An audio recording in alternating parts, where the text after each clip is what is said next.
All right, good evening, everyone. Well, welcome to the July Grimsby Heritage Advisory Committee meeting. We'll call this to order and start with a land acknowledgement. The Niagara region and Grimsby are situated on treaty land. This land is steeped in the rich history of the First Nations, such as the Haudenosaunee, the Haudenosaunee, and the Anishinaabe, including the Mississaugas of the Credit First Nation. There are many First Nations, Métis, and Inuit people from across Turtle Island that live and work in Niagara today. The Regional Municipality of Niagara and Grimsby stands with all Indigenous people, past and present, in promoting the wise stewardship of the lands on which we live. Thank you. And then moving on, any disclosures of pecuniary interest? Okay, and moving on to the agenda. Do I have to pass this? I'm like gone for a month and all of a sudden I don't know how these things work anymore.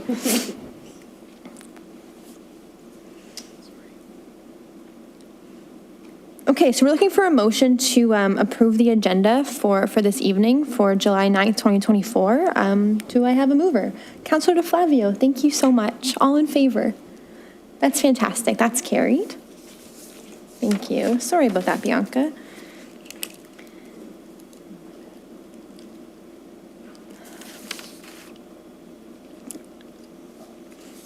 And moving on then to the receipt of previous minutes. Do we have a mover for May 14th, 2024 minutes? Councillor Costangi, great. All in favor? Fantastic, that's carried. Oh, they're double-sided. We're saving paper. That's why. Okay. Okay, perfect. So then that's carried. Resolved that the Heritage Advisory Committee minutes of May 14th be received. And then moving on to, we have a series of verbal updates. So the first will be an update on designations and register extension by Garrett. So go ahead. Thank you, through you, Chair. Staff would like to provide an update on the Municipal Heritage Register extension. Bill 200, the Homeowner Protection Act, received royal assent on June 6, 2024. Schedule 2 of Bill 200 made amendments to the Ontario Heritage Act. So one of the changes now allows municipalities to continue having the buildings listed on the register on that list until January 1st, 2027. So there's been a 2-year extension where it was prior ending January 1st, 2025. Staff would like to also provide an update on the sites that have been designated and proposed for designation since January 2022. The town now has 36 designated sites. We have 9 sites that are currently going through the designation process, and we have 10 sites that are currently under review as well right now. Thank you. That's great news, Garrett. Thank you so much for sharing. I know Bill 200 doesn't solve all of our issues, but this is definitely a good, shows at least that they're listening to some of our requests. Any comments or questions from the committee? Okay, that's great. Moving on then to an update on the Heritage Conservation District from Bianca. Go ahead. Thank you, through the chair. I just wanted to provide a quick update. So we've been doing one-on-ones with all the heritage property owners within the proposed boundary area, and we've met with about a third of them to this point. And we just sent out an additional letter to the people who haven't booked their one-on-ones with staff just yet, encouraging them to book them. And we've had a few more come in today. And so we've been getting some really great feedback and just getting feedback we didn't get originally. So it's been really good to get the variety of feedback we're getting, and also getting a chance to talk to each and every property owner to make sure they know what the district is, and to see, what's valued, what are the concerns, and then we're working towards, for the concerns, putting together toolkits to address those concerns. So, so far it's been a very well received step in the process, and overall, I would say a lot of people see a value in this level of protection, and so we're going to continue to have those discussions probably for the next couple of months, and then we're hoping to have an update to council in the fall, and then from that step, we'll probably book our first public information center, and that's when the whole community can come together and put the guidelines together that will really work for them. So we've just been getting some really good feedback, and we really appreciate all the property owners who've taken the time to meet with us. And anyone who hasn't, there's still lots of time. So if they can book those. So just a quick update for everybody. That's awesome. I think it's really great that you're able to take the time to meet with property owners individually. I think it shows, that we're investing and making sure that the HCD is, serves the needs of the community. I am curious about what are some of the concerns that are coming up, what are in terms of any major themes, and what kind of toolkits are you preparing for them? Through the chair.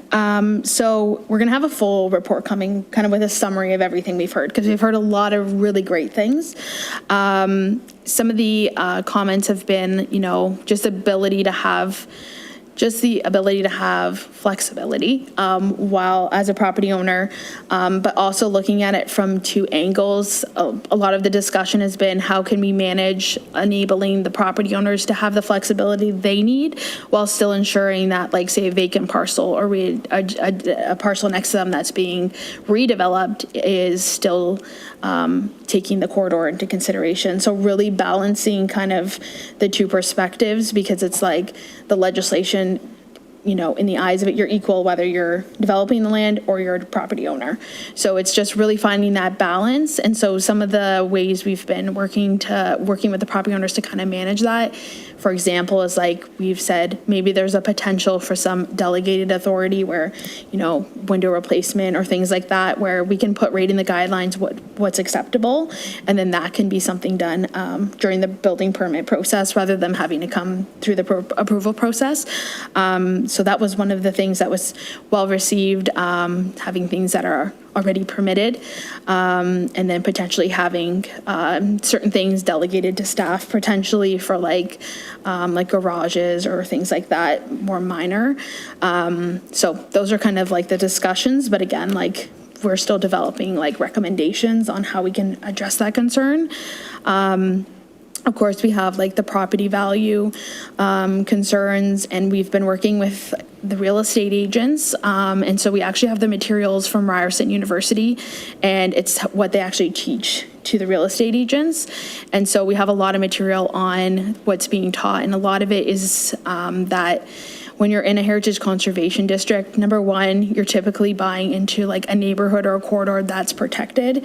And then the property standards tend to be higher, and they also tend to be in really good shape. So they're teaching in the real estate course that it adds to the property value, brings up the property value. So we've been putting these packages together so that there's confidence from the property owners that these things are being done, and there's evidence out there that it is in fact going to be probably a positive thing for their property values. And then, just also the fact that a municipality is putting a plaque on these buildings shows that they're important buildings, and it has a level of prestige to them. And so we've been just sharing with property owners that it's really important that you speak to the prestige of the property and the amazing story that comes with it when you're selling. And so we've been showing them examples of recently, we've been working with a lot of the property owners when they sell, helping them to tell the story when they're advertising. And then when a lot of the real estate agents are also reaching out for packages. So we had a designated site that recently went for sale, and we provided the real estate agent with our brochures, what is designation, a copy of the designation reports, bylaws. And so it's very clear what the protections are. And then myself and Garrett also offer to go to the property during the sales if people have questions what can I actually do or not. And so we answer those questions so they have real information and they can make a really informed decision. And that seems to be being firstly really positively received from the property owners, but also the real estate agents. We got a few phone calls from real estate agents that said Grimsby is really great to work with, and that they provide a lot of information that informs the decision of the potential buyers. So those are the packages we put together for that one. And then the other one is insurance, and we're going to talk about it a bit tonight as well. But we've been really working on this one because it is a concern, and we want to make sure that we are giving tools to our residents so that if that ever is the case, they have something to do, something that will actually help them to resolve the conflict.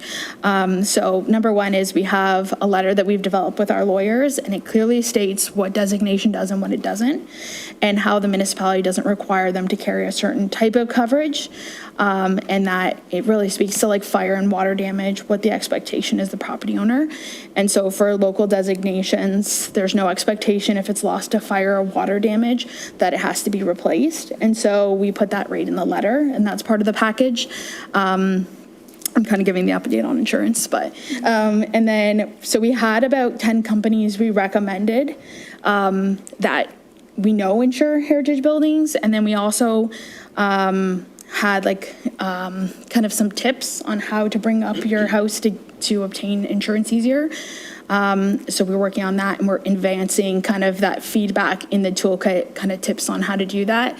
And then we've been reaching out to the province, and they just gave us 10 more companies that insure heritage buildings. Now we have about 20 properties, 20 different companies we can recommend. And then in addition to that, we've been talking with underwriters and brokers. Number one, to see what can we do to make the process easier. And then in addition to that letter that we've been circulating, if there's anything we can do and add to that letter to make it even more of an easier process. So we really think these toolkits will help with that, because a lot of the concerns we're also hearing is, they want to see this corridor be protected. They want to keep the residential feel. They want to celebrate the history. And so, they see the value in it, but they're worried about the concerns. So how can we give them tools to alleviate the concerns while still enabling the area to be protected?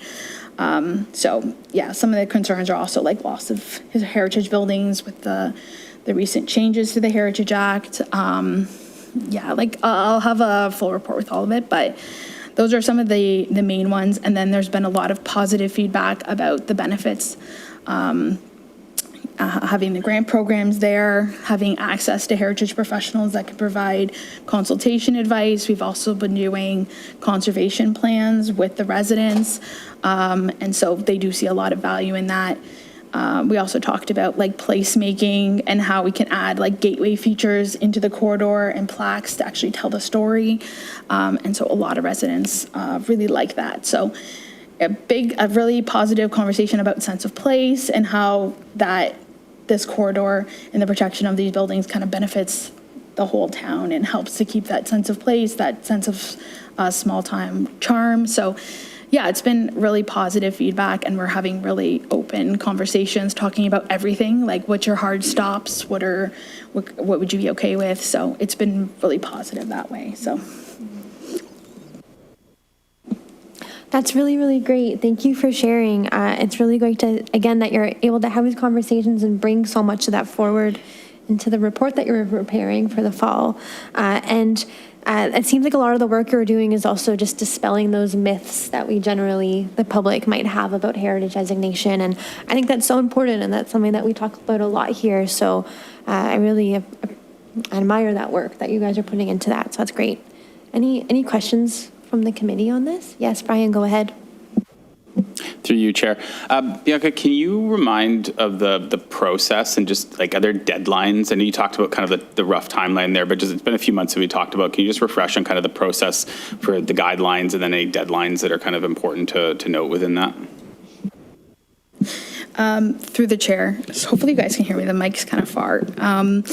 So the way that the Heritage Conservation District works is it's a two-phase. So the first phase is if a district's warranted or not, and then the second phase is the establishment of the district plan. So council hasn't made a decision on this, and that's something we were really clear with the residents too. Like, no decision has been made. We are just doing really robust consultation at this point we want to make sure that council has a lot of information and that they're informed before they make a decision. So we've been very clear with that, but districts can take a long time to be put in place, because the idea is you're putting a plan that works for everyone, and so that takes a lot of engagement. So there's no like dead stop that has to be done by, but we do know that there's a majority of the heritage resources along that stretch will lose protection by January 1, 2027 now if we don't do something.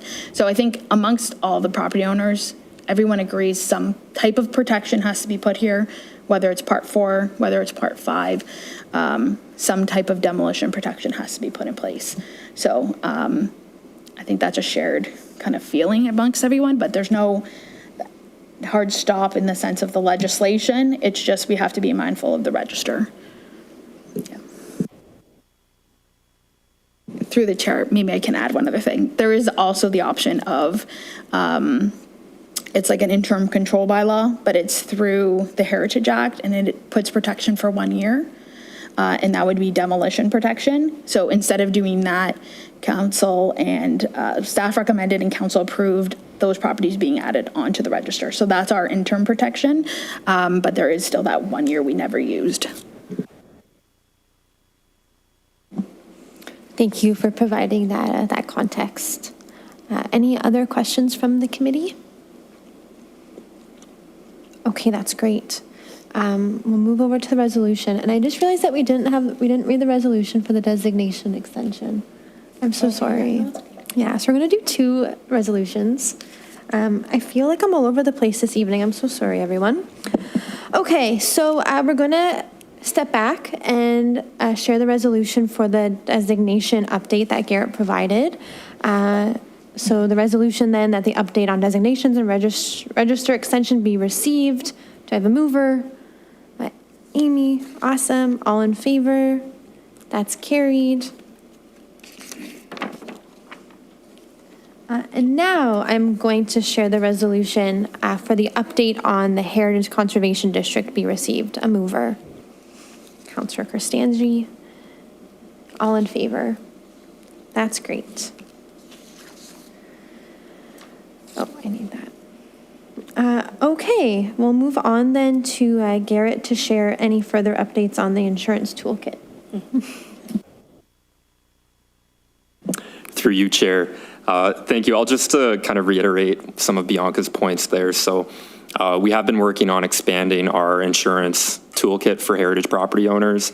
So like Bianca said, we had about 9 companies that we recommended, and the Ontario Heritage Trust gave us their list as well. So now we have about 20 insurers that we can recommend to property owners, which we have been doing. And then we also have been providing that insurance letter as well that really states the insurer's responsibility with the designation and what type of additional requirements are placed on the insurer, which there aren't any. So that's what the letter includes. Thank you. Thanks, Garrett. Again, I like how you're using this as an opportunity to dispel some myths by putting in there like what actually it means about like replacement and things like that. So I think that's really good. Again, we're listening to the feedback from heritage homeowners, and you're addressing that with resources and tools, which I think is really important. Any comments or questions from the committee? Yes, Brian, go ahead. Through you, Chair. Is there, I know we did some searching, we're going to talk about the grant program, there's some best practices. Anything that we can borrow from other municipalities around the insurance piece? Sounds like this letter would be really helpful. I'm just wondering if there's anything else within the network there of solutions or guidance that they've had to address the problem. Through you, the chair. We have spoken with other municipalities. I think Grimsby is quite in the lead with being proactive and providing assistance to homeowners with their insurance concerns. Bianca, did you have anything else to add in? Thank you. Through the chair, I was just going to note, like, we have a Heritage Planners Network, and we actually just met with all the heritage planners across the province to talk about the recent changes with the register, and we do try to keep like an open dialogue, and it's so new and something that's evolving that everyone's just trying to like find things. So I think we've been kind of sharing that what we're doing. But yeah, I think what Gare was saying, we're one of the few municipalities that are really putting together like robust toolkits. And so, you know, we can reach out to the Heritage Planners Network and just see, like, does anyone else have any other tools that maybe we haven't thought of? Because we're, like, some of the comments we've heard, some of the residents is like, we are stronger as a group making these, you know, calls for help rather than one resident. So it's like, you know, they want to work with us, and like, how can we as a team come up with these things to combat the concern? And so I'm so happy to reach out to them and see if anyone has anything else. And I think that's a great idea. Thank you so much. That was a great question. Thanks, Brian. Any other comments or questions? Okay. Yeah, again, I think this is really cool that we're doing this, and the fact that if we are leaders in this this resource, maybe we can provide best practices for other municipalities. So that's really cool too. Oh yes, Councillor LaFabio, go ahead.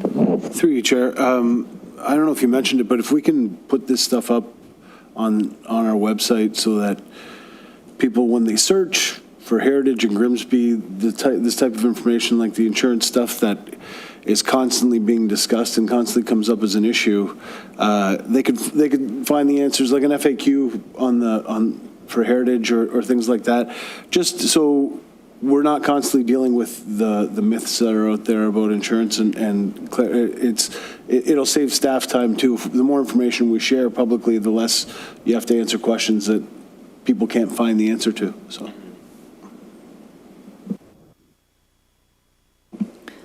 I really do like that idea of having an FAQ on like our Heritage webpage, maybe even updating it with these resources. I'm sure that's something that's in the works, but I think that would be great.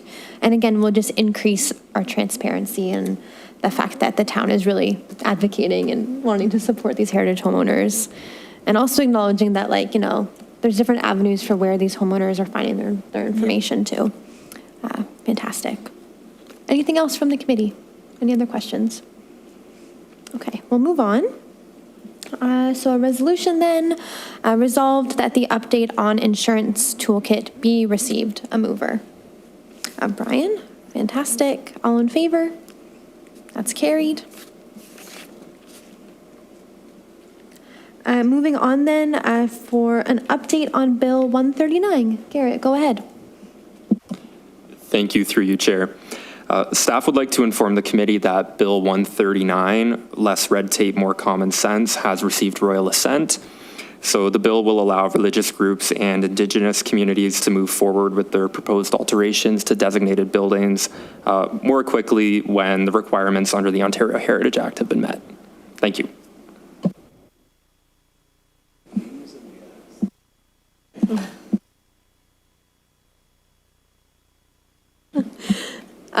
Okay, thank you for that, Garrett. So just to be clear, this is, I think you brought this forward like a couple months ago, right? So it's just finally receiving royal assent? Is that correct? Through you, Chair, correct. Yep. And that's the only changes that this bill does to the Ontario Heritage Act. This is different from Bill 200. Correct. Okay, I feel like there was a lot happening all at once. Through the chair, I was just going to add, we actually had a couple religious groups, once this had come out, they were more willing to be designated. So I think it's actually going to be a really positive thing. So yeah, and it still like is easily managed through the legislation and like meets the intent, I think, of the community's shared goal to allow them to do what they need to do while protecting the heritage. So that's interesting. That's good to know then that if this bill means that more religious groups are willing to pursue designation, then I think maybe that is a win for us. And I know these are, nonprofit, often struggling organizations. So if this will help us protect the building, but also allow these organizations to be more sustainable, then yes, I do agree that this is probably a good way forward. Any questions from the committee on this? All right, we'll move to the resolution then. Resolved that the update on Bill 139 be received. A mover. Amy. All in favor?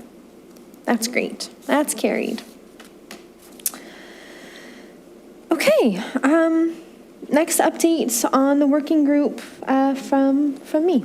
Okay. So our our outreach and education working group that we've established did meet for the first time in June. On June 11th, that was when we canceled the last Heritage meeting, we met for the working group instead.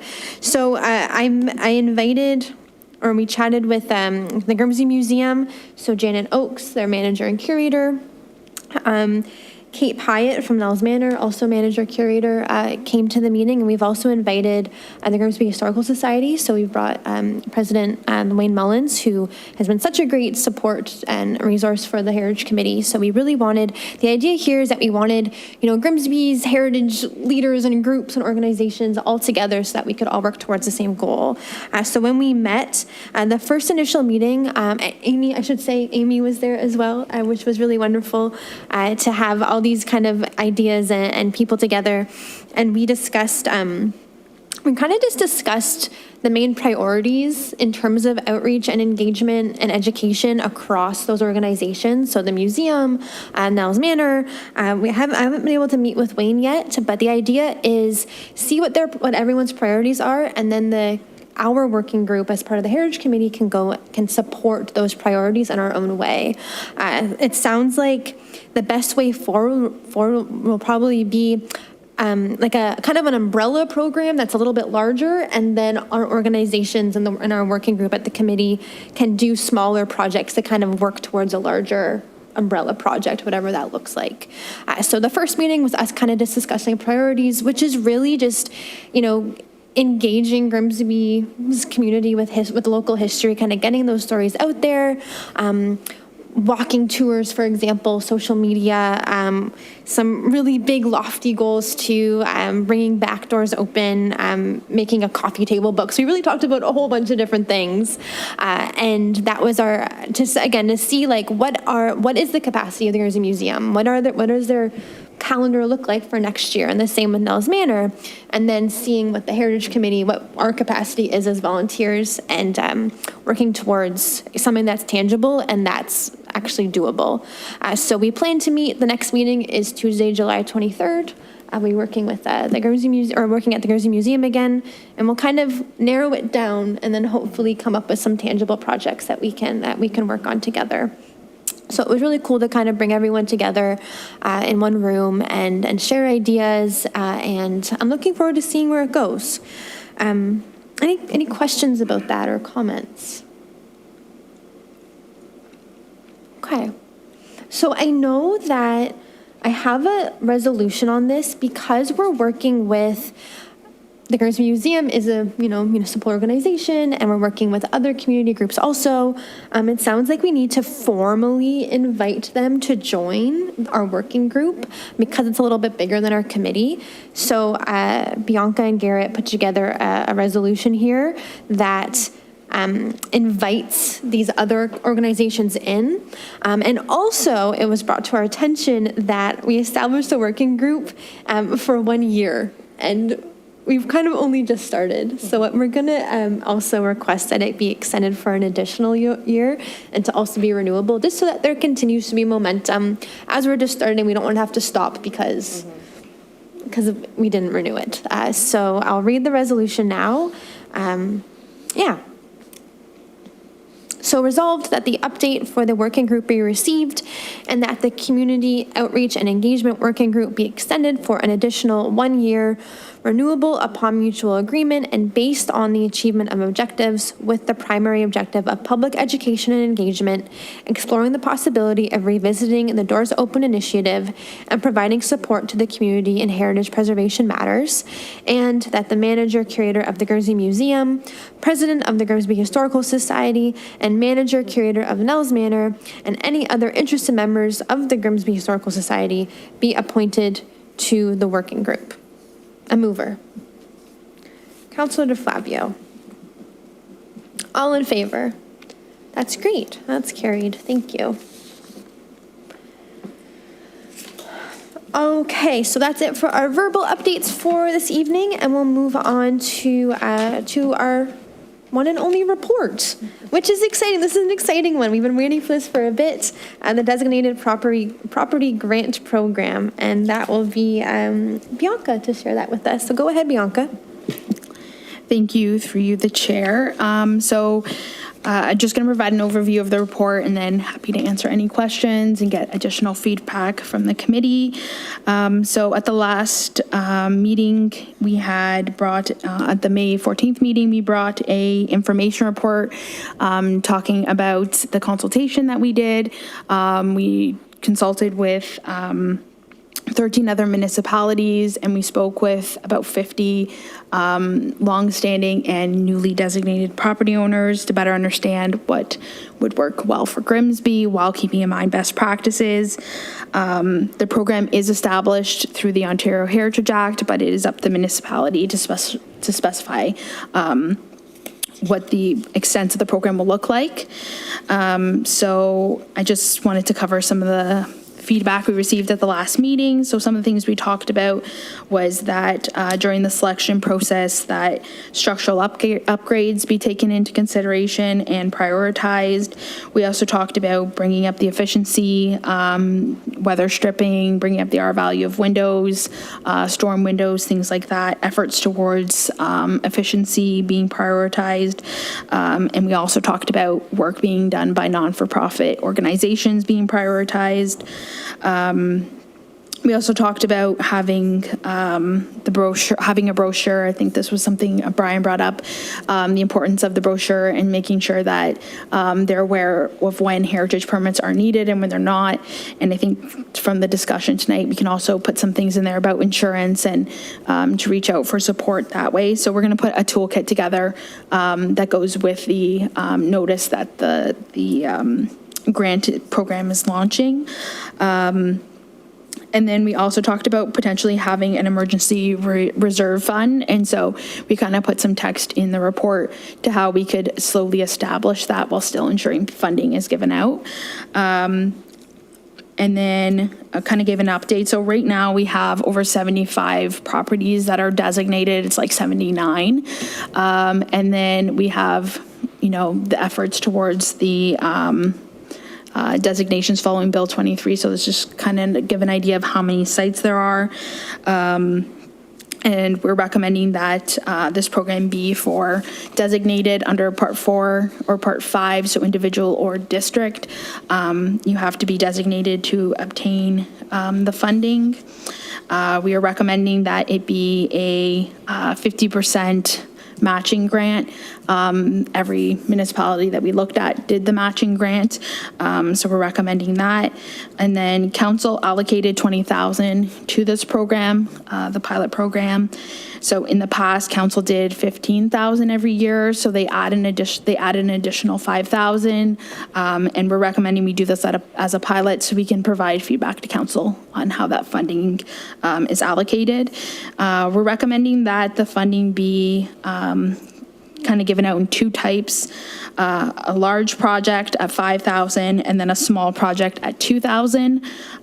But based on the types of applications and based on the scoring and how they're selected, if we had only large projects that year, we're okay. It doesn't have to have both, but just so that we have an idea of what each project would have allocated funding for.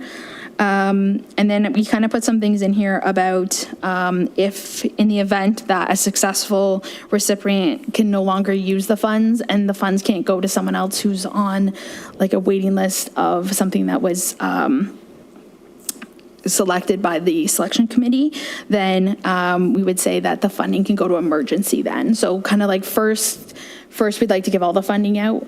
If someone can't do it and they then we would give it to the waiting list. And then if there's no one on the waiting list that can take the funding, then we would put it in the emergency fund and it would stay there. And then that would only be used in the case of an emergency for like something to do with structural. It was kind of what we had talked about. And then we talked about eligible works in the report. And again, so Part 4, Part 5, so individual or district, it has to be completed in accordance with best practices and the standards and guidelines for historic places in Canada.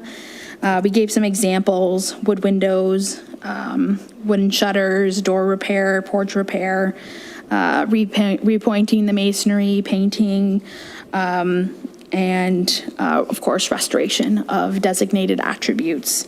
We also included in here that priority should be given for structural upgrades, sustainable upgrades to bring up our value, and then, of course, the work being done on non-for-profit organizations. We also talked about the application process. So we would start with a call out for the applicants. We would then have an application intake deadline. We would review the applications with the selection committee and make recommendation to Heritage Committee and Council for approval. And then staff would work with the successful applicants to obtain their quotes and undertake work. And one of the reasons why we didn't want to require them to have quotes at the beginning is in some situations there may have been a fee for consultation, and so we didn't want people to go through that to get quotes and then not get the grant. So we will work with them to obtain quotes through the process. We'll then do a final site visit to make sure that it's in keeping with best practices. And we will request that a form be completed closing out the grant and that before and after pictures be provided, and then the funding will be released. For the application requirements, we'll be doing an application form. We'll be looking for photos of the current condition in color. We'll be asking for a scope of work and their timeline of when it will be completed. And then we recommended for the selection committee that it be a member of staff, a member from council, and a member from the Heritage Committee. And we also noted that if you're actively a member of the selection committee, then you can't apply for funding. And then for the selection process, we will be establishing a point system, kind of similar to when members are picked for these advisory committees. We used a point system, and then all of the selection committee can make their votes based on the point system. And we'll also be factoring in the proposals that encourage long-term retention of attributes and the immediacy of the request. So some of those structural pieces and the importance of getting it repaired. For subsequent applications, we are recommending that one grant be applied for each year per property owner, per property and per property owner. And then we recommend that the grants be completed prior to additional grants being applied for.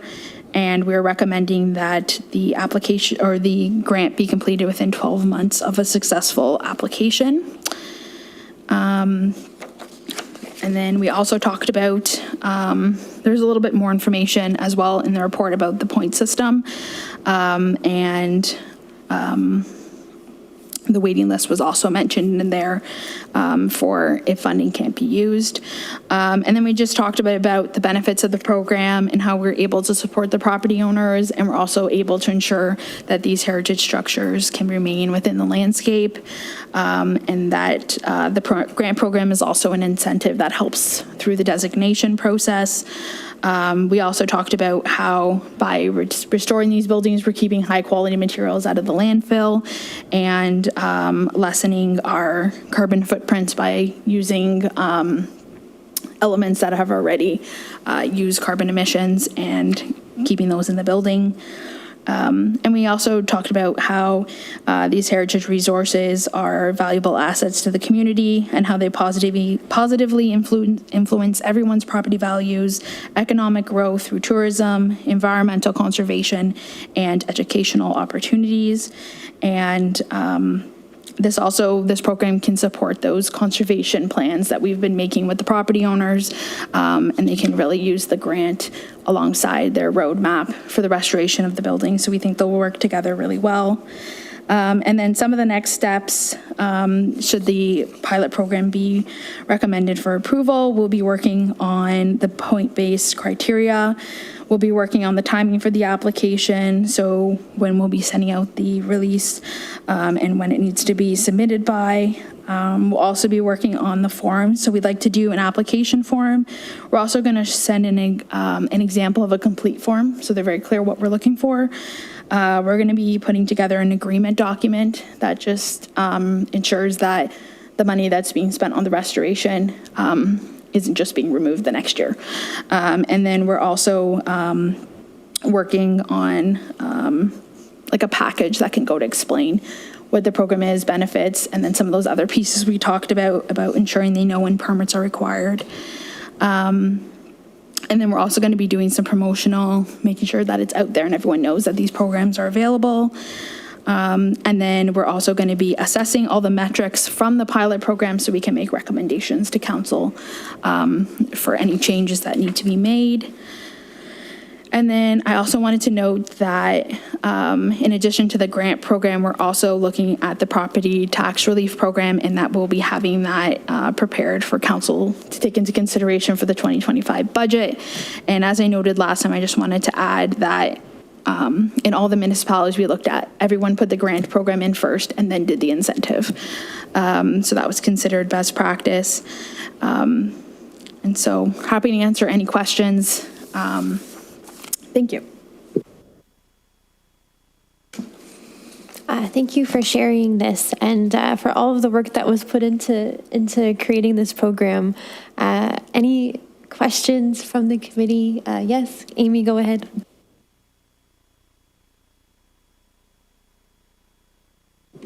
Got it. It's been a while. You really do forget. Thank you, through you, Chair.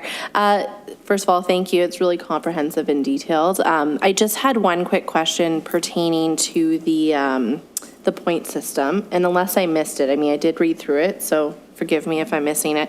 I think Brian was actually the one who brought it up last time.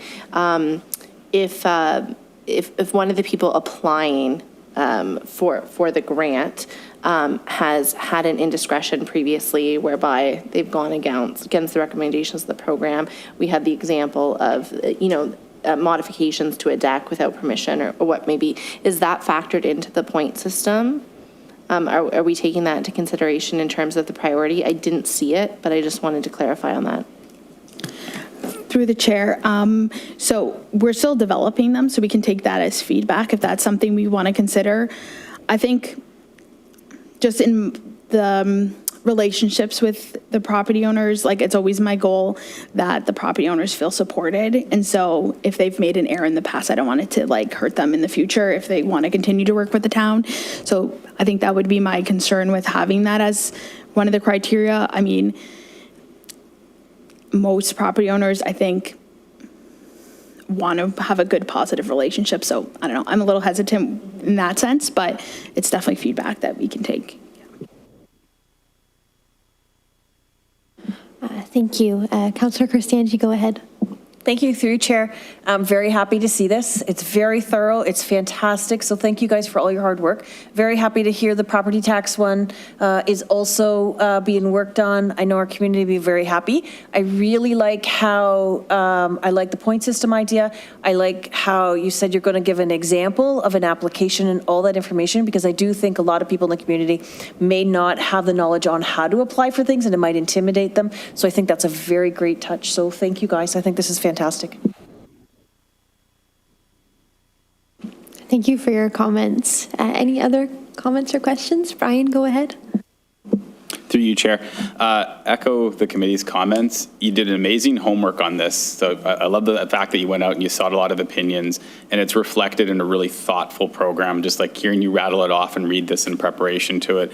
Job well done. I think this is going to be really, I think it's going to be a really good program, but it's going to be a really good program because you took the time to actually put the work in and make it a good program. So I'm really excited about this. I got a couple of things. Maybe I'll touch upon the one Amy talked about. Just I totally appreciate the desire to manage the relationships. And I think you do a fabulous job of that. A piece to consider, though, is the consequences are intended to be a deterrent, and I worry that one of these days something's going to happen that we could have deterred someone by having. And I think the homeowner, where that's happened, give them benefit of the doubt, but in all honesty, there's penalties in acts and legislation and bylaws for a reason to deter people. Those haven't been enforced and fair. I think the rationale around that, but I do think this is a good opportunity to consider something, whether it's in the points criteria or perhaps in eligibility piece. Like if you have one of those violations, you're ineligible for a year or two. And I think the other way to look at this is, out of respect to the property owners who do follow the bylaws, them seeing other people who go out and make changes, there's no consequences. I think we have to think about that side of it as well, the people that are ones that follow the guidelines and maybe don't get to make changes to their homes because they felt that they, it's better to actually follow that. So just one piece for consideration on that one. Again, appreciate kind of the managing all aspects of that. With the program, just a general question is, and maybe it's a comment / a question, but I think it's a great program, and I guess I'm questioning why we would call it a pilot program. And I know that there's desire to have feedback with it, but I think pilot to me always suggests it's temporary and it's subject to approval, and maybe that's the case, but I just think it's really well laid out there, and I'd almost make a case to say, why don't we just put it forward as a program with the intent to collect feedback after 1 year, with the idea that we would factor that in, and just maybe like, do we even really need to call it a pilot program, and just say, hey, this is the program, we're making the recommendations, it's well thought out, covered all the bases, let's put it forward to council as an actual program, with the caveat that, of course, we're going to review over the year and collect that feedback. So maybe it's a question, it's a comment / maybe a question to see, like, is there a substantive reason why we have to have a pilot, or could we just put it forward as a program?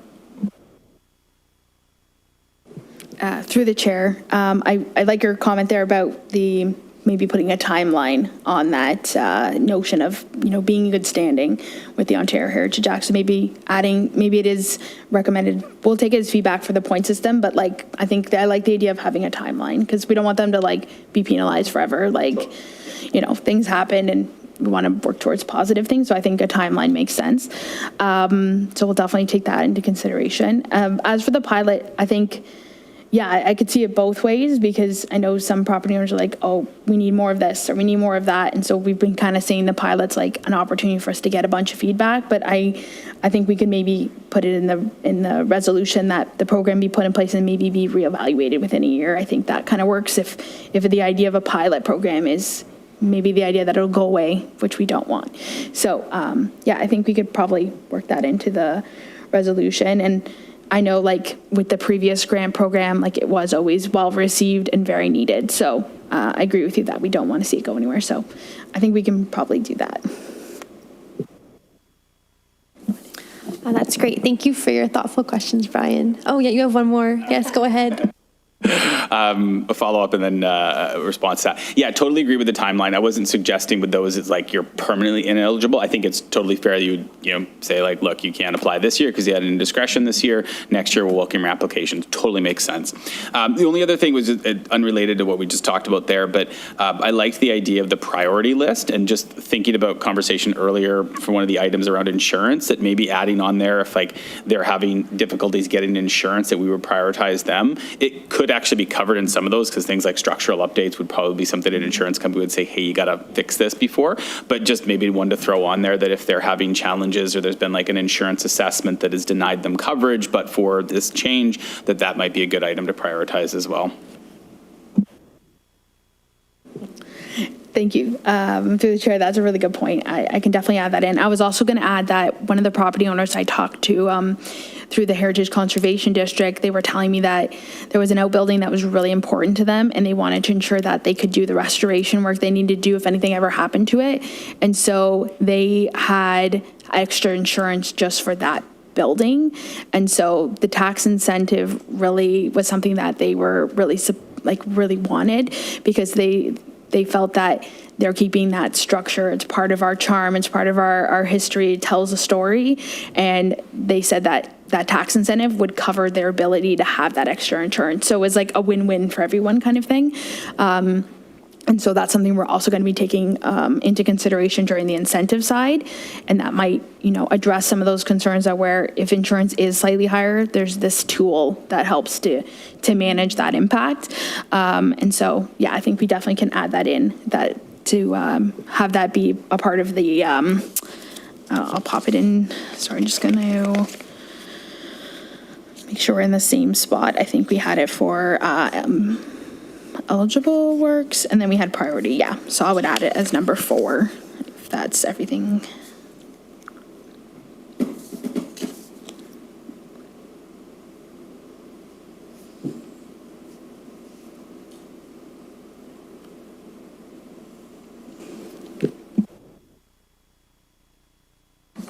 Okay, thank you. Thank you so much, Brian. I guess Councilor DeFlavio, go ahead. Thank you, Chair. Through you, great comments by everybody, and I agree. Great start.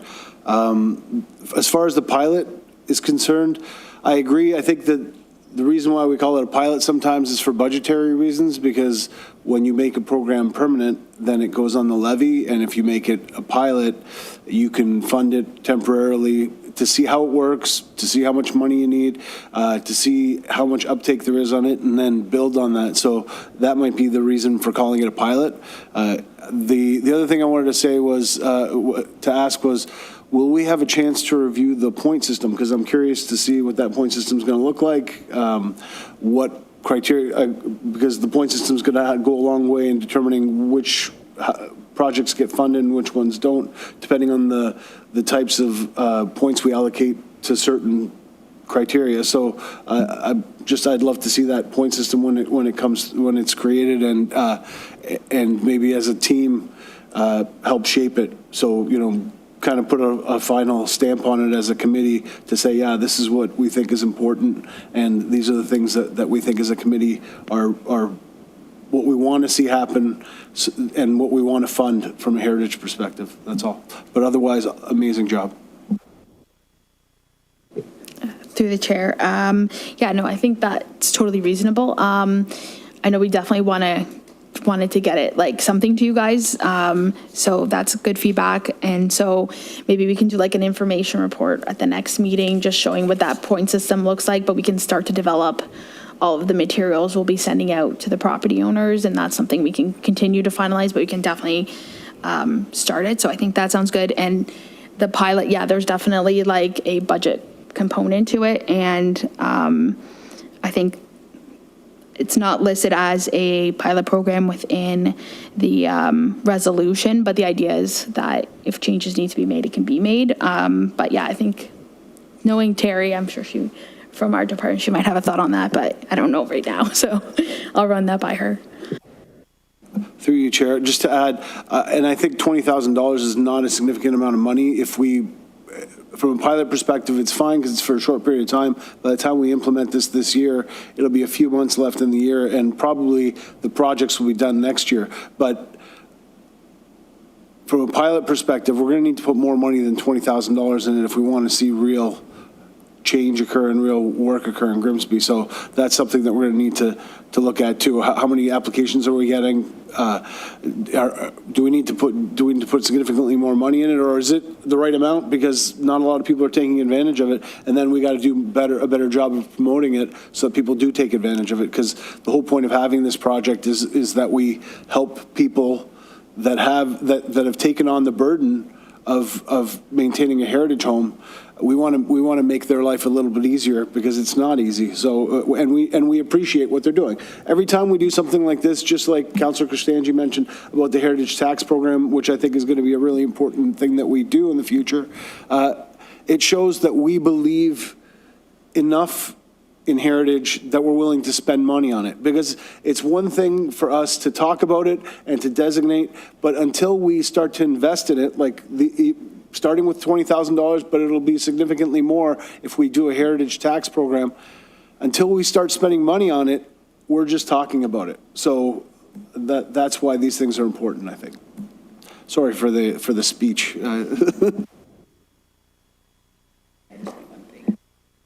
Through the chair, I was just going to add one thing to Councillor DeFlavio's point. That's exactly what we tell the property owners. We're like, 20,000 is our starting point. Let's see what it does. And the idea is that it is a pilot program. So if we need to go back and say, you know, this more funding is needed, then we have actual metrics to show that. And so that's kind of the idea, is like, we have the budget coming up in 2025. So we really want to get this program going so we know, like, all the money has been spent, and we can go to council and say, these are the types of applications that came forward, this is how much it was, these are many additional applications we had, we need more funding. We actually have metrics to show for it. And so that's kind of the idea of moving, that's kind of why we're pushing to move it forward, because we would like to launch it in the fall, and then that way in the spring, people can start booking their trades and everything. So that's kind of the idea, that, you know, we can have actual data to show. So that's the idea behind that. Yeah, I am really interested to see what that data shows. What is the interest? And, as people start to, or as property owners start to learn about the program, this in itself becomes an incentive to designate as well, and to want to, we're investing in the community, and then these community members are also investing in that heritage as well. So I'm interested to see what the stats end up being. I do have a question. Sorry, Amy, you can go ahead. I feel like everyone should go ahead and then. No, go ahead and I'll go after. My question though is in terms of the timeline, in terms of spending, just to get a little bit of clarity, because I know that as a municipality, there's budgets and there's deadlines for the municipality, but how does that work for these actual programs? Because we know, especially when it comes to heritage projects, contractors are really hard to find, timelines are constantly moving. So how will that work in terms of spending within a year, and will that impact the budget for next year, especially if this is a pilot in the sense that we're looking to maybe change it? So I'm just wondering if we've given any thought to that challenge, and if there's any solutions around it. Through the chair, so we do, the grant program we have right now, we face this a lot because, so what we did was we put in the agreement that if there's a situation where a tradesperson cannot be obtained within the 12 months, then it was at the discretion of the town and the region to grant an extension. And so we did grant extensions in the past when it came to tradespeople not being booked, or not being able to be booked. The issue with that is exactly what you're saying about the budgets, and then money has to be set aside for that grant while still having new grants coming in. And so that's why we put the 12-year, because ideally we'd like to have everything closed within a year. And so next year it may change when we do the launch of the program, so we can make sure we're making it within the calendar years and that we have data to give council. And so right now, just based on the scenario we're in, we're hoping to launch in fall, and we're going to use the data from the intakes to provide feedback to council for this year. But in the future, the idea is that within the calendar year, the money's spent and we have data. So that's but we did face that absolutely with the previous program, and we liked having some flexibility when it came to trades. That was really the main reason why we granted extensions. Otherwise, if you can't use your funding, then we're recommending that it go to the next person, and then next year they can reapply. Okay, thank you for that clarity. And that also lends to the reserve, which I really love that there's a reserve for the emergency repairs. But my question is also to that as well. If there is a reserve with money that's not used, again, how would that work with the budget? Would we be penalized for keeping that money? How would that work from a budget standpoint? Through the chair. So finance is involved with this, from the back end, and Terry, who's supervisor of planning, she's been really involved in this as well. And so we've kind of been working with them with that idea. A lot of municipalities do it. And so we could keep, the remaining funds in there until it's used, or, we could say money is still in the emergency fund from last year. Do we want to put it into this year? We could talk about that, but I think it would have to be it's kind of its own beast, and something that we'd be working out on the back end. If this is what we wanted to do, we would make it work, kind of thing. Okay, thank you. Yes, I know that's kind of getting into the nitty gritty, but when it comes to budgets and municipalities, I was just curious about how that would work. And because you've done the research and the best practices of other municipalities, I'm sure it's sound. But that's great. Yes, Amy, did you still have a question? Thank you, through your chair. Yes, just quick, going back to the point system, echoing what was said regarding, sharing and advising the committee of kind of how that was constructed. Is it something that we're also going to be sharing with the community and the residents? Are they going to have access to the point system and see kind of how it's calculated? Through the chair, I don't think it'll be a confidential thing. I think that it will be pretty standard and best practice. So I don't see any harm in sharing it. But what I've done for the resolution is that I added a line that the Grimsby Heritage Advisory Committee be provided, or to provide feedback on the point system. So I'll come back with an information report and we can talk about it in more detail. I just don't want the point system to hold up the launch of the program, so we can get the data to council that they need to make the decisions. So yeah, I added that in there and I'm happy to get feedback on that, so. That's great. Again, really job well done. It's so thorough, and I think it really sets us up for what hopefully is a successful program. And I'm excited to launch it and to see what kind of our feedback and participation we get from the community. So that's awesome. Any other questions from the committee before we wrap up? Fantastic. Okay, that's great. So we have a resolution here, and Bianca's added a few things based on our conversation today. So I'll read it out, and if it all sounds good, then we'll be able to go ahead.